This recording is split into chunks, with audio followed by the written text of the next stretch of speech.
నాలుగోసారి రాష్ట్ర ముఖ్యమంత్రిగా ప్రమాణ స్వీకారం చేసిన తెలుగుదేశం పార్టీ అధినేత నారా చంద్రబాబు నాయుడుకు తెలుగుదేశం పార్టీ కాకినాడ రూరల్ నియోజకవర్గ కోఆర్డినేటర్ కటకంశెట్టి ప్రభాకర్ శుభాకాంక్షలను తెలియజేశారు. కటకంశెట్టి ప్రభాకర్ ఆధ్వర్యంలో కార్యకర్తలకు, పెన్షన్దారులకు, డిఎస్సీ విద్యార్థులకు స్వీట్లు పంచిపెట్టారు.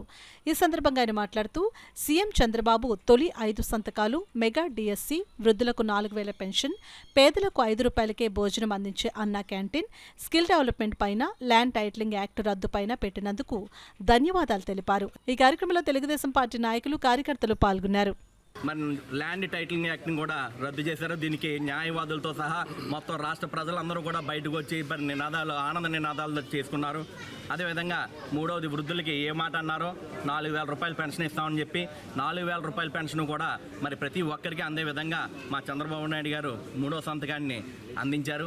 అదేవిధంగా 4వ సంతకాన్ని మరి ఎవరికి ఆకలి తీర్చేటువంటి అన్నా క్యాంటీన్ని ఓపెన్ చేసేటట్టు 4వ సంతకాన్ని, అదేవిధంగా యువతకి నారా లోకేష్ బాబు యువకాలంలో మాట ఇచ్చిన విధంగా యువతకి మరి స్కిల్ డెవలప్మెంట్స్ పెంచి ఎక్కడికి హైదరాబాదు వేరే రాష్ట్రాలకి పోకుండా ఇక్కడే అన్ని విధాలుగా నేర్చుకున్న నైపుణ్యత చెంది ఇక్కడే జాబులు సంపాదించుకుని మన ఆంధ్ర రాష్ట్రాన్ని డెవలప్ చేయాలనే ఉద్దేశంతో స్కిల్ డెవలప్మెంట్ని కూడా మరి 5వ సంతకం చేసి స్కిల్ నైపుణ్యత ఘనత ప్రతి యువతకి ఉండాలని చెప్పి అందించాలని చెప్పి ఉద్దేశంతో 5వ సంతకాన్ని పెట్టారు.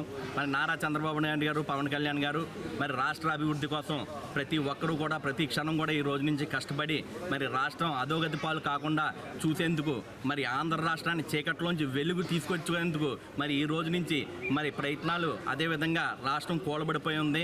ఈ రాష్ట్రాన్ని మరి ఏ విధంగా గాడిలో పెట్టాలని చెప్పి నారా చంద్రబాబు నాయుడు గారు, పవన్ కళ్యాణ్ గారు కూడా ఒకే మాటతో ఒకే బాణంతో ముందుకు వెళ్తున్నారు. ఖచ్చితంగా ఆంధ్ర రాష్ట్రం మంచి రోజులు వచ్చాయి.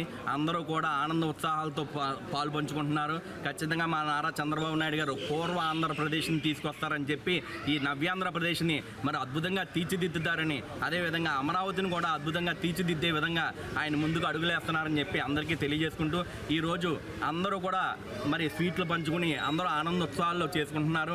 ఎందుకంటే నారా చంద్రబాబు నాయుడు గారు సీఎం అవటం ప్రతి ఒక్కరికి కూడా ప్రతి ఒక్కరి హృదయంలో కూడా జై చంద్రబాబు నాయుడు, మేమందరం నారా చంద్రబాబు నాయుడు వైపే ఉన్నామని చెప్పి 165 సీట్లు ఇచ్చినటువంటి ఈ ఆంధ్ర రాష్ట్ర జనానికి తెలుగుదేశం పార్టీ ఎప్పుడూ రుణపడి ఉంటుందని చెప్పి మరొక్కసారి మీ అందరికీ తెలియజేసుకుంటూ ఈ అవకాశం